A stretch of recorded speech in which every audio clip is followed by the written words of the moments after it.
হবে না। আজ যারা শেখ সাহেবের মহব্বত করতেছেন, ভালোবাসতেছেন, আমি প্রশ্ন করতে চাই, তিনি যখন 15 আগস্টের পরে 36 ঘন্টা বসেছিলেন, এই নেতারা কোথায় ছিলেন? এত মহব্বত কোথায় ছিল?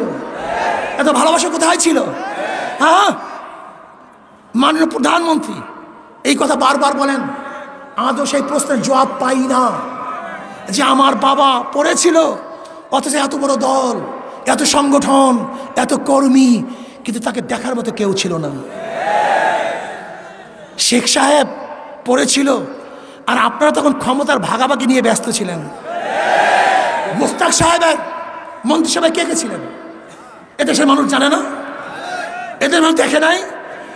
ট্যাঙ্কির উপরে কে নাচানাচি করেছিল ইতিহাস কেউ জানে না? শেখ সাহেবের চামড়া দিয়ে ঢুকঢুকি কে বানিয়েছিল এদেশের মানুষ জানে না?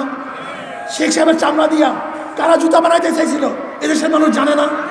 শেখ সাহেব মারা যাওয়ার পরে বাংলার ফেরাউন মারা গেছে এই ঘোষণা কে দিয়েছিল? কোনো আলেম দেয় নাই, কোনো মৌলবী দেয় নাই, কোনো ইসলাম প্রেমিকরা দেয় নাই, তোদের মতো দালালরা দিয়েছে, তোদের মতো নাস্তিকরা দিয়েছে। শুধু তাই নয়, আমি আপনাদের প্রশ্ন করতে চাই, শেখ সাহেবের জানাজায় কে কে ছিলেন? তার জানাজায় কে উপস্থিত হয়েছিলেন? তার জানাজা কে দিয়েছিল? এই দালালের গোষ্ঠী একটাও ছিল না। ওরা গদি দিয়ে ব্যস্ত ছিল, ওরা গদির ভাগাভাগিতে লিপ্ত ছিল, কিন্তু আলেম ওলামাই তার জন্য দোয়া করেছিলেন। যাই হোক, আমার কথাবার্তা পরিষ্কার। সাংবাদিক বন্ধুরা, আজকে সিগন্যাল মিগনাল দেই নেই, আজকে সিগন্যালও দেই নাই, মিগনালও দেই নাই, প্রচারও করি নাই, প্রসারও করি নাই।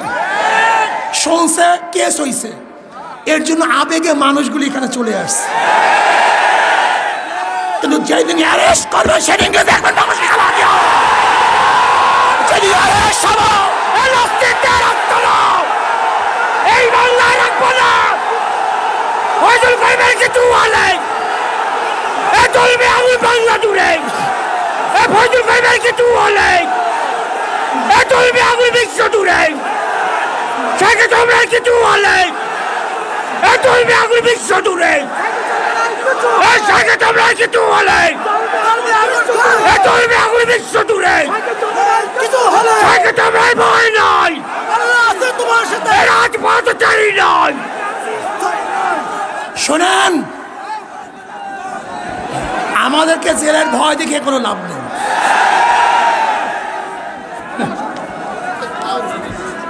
লাভ নাই, কোনো লাভ নেই। কেন? এনার আত্মজীবন পড়েছে, সাহস হয়েছে, জীবনে বহু জেল কেটেছেন, কথা ঠিক না? এই জেলের টেলের কেসের মেসের ভয় দেখায় আমাদেরকে লাভ নাই। যদি অন্যায় করে থাকি জেলে দেন, আপত্তি নাই, কিন্তু অন্যায় যদি না করি আর জেলে ঢুকাবার দুঃসাহস দেখান, তাহলে বাংলাদেশের জনগণ ইনশাআল্লাহ সেই দুঃসাহস আঘাত করবে, আঘাত করবে ইনশাআল্লাহ। কি কথা ঠিক না? যেই দিন এই হাতের মধ্যে হ্যান্ডকাপ লাগবে অন্যায় ভাবে, সেই দিন বাংলাদেশের জনগণ এই হ্যান্ডকাপকে ছিঁড়ে ফেলবে ইনশাআল্লাহ।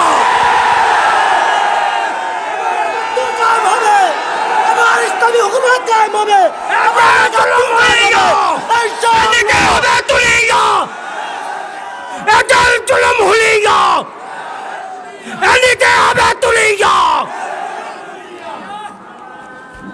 আপনারা ভাবছেন যে জেলের তকমা আর কেসের তকমা দেখালি ইঁদুরের মতো পালিয়ে যাব। ইঁদুরের বাচ্চা পালাতে পারে, শিয়ালের বাচ্চা পালাতে পারে, ভোজনের বাচ্চা পালাতে পারে, বিলারের বাচ্চা পালাতে পারে, কিন্তু শেখ ফজলুল করিমের, সৈয়দ ফজলুল করিমের বাচ্চা পালাতে পারে না, সৈয়দ শাহের সন্তান পালাতে পারে না, ওমরের সন্তান পালাতে পারে না, আবু বকরের সন্তান পালাতে পারে না। মারা যাব, শির উঁচা করে মরবো,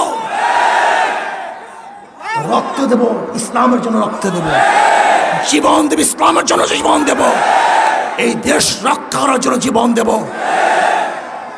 সাম্য, মানবিক মর্যাদা, ন্যায় বিচার প্রতিষ্ঠা করার জন্য প্রয়োজনে রক্ত দেব ইনশাআল্লাহ। রাজি আছেন ইনশাআল্লাহ? নারায়ে তাকবীর, নারায়ে তাকবীর।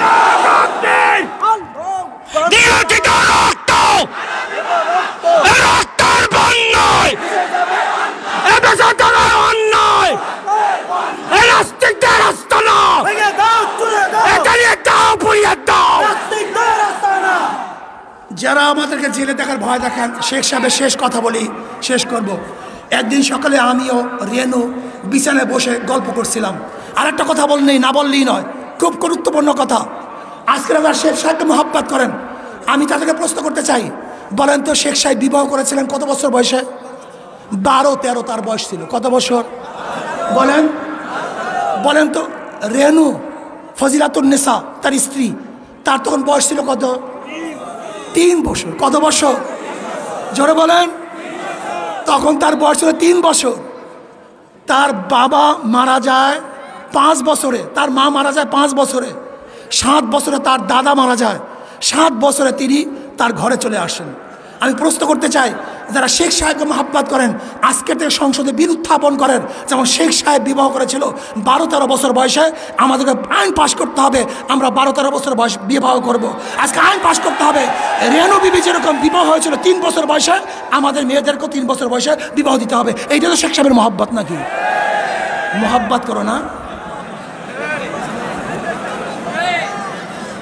একদিন সকালে আমিও রেনু বিছানায় বসে গল্প করছিলাম। হাসুও কামার নিচে খেলছিল। হাসু মাঝে মাঝে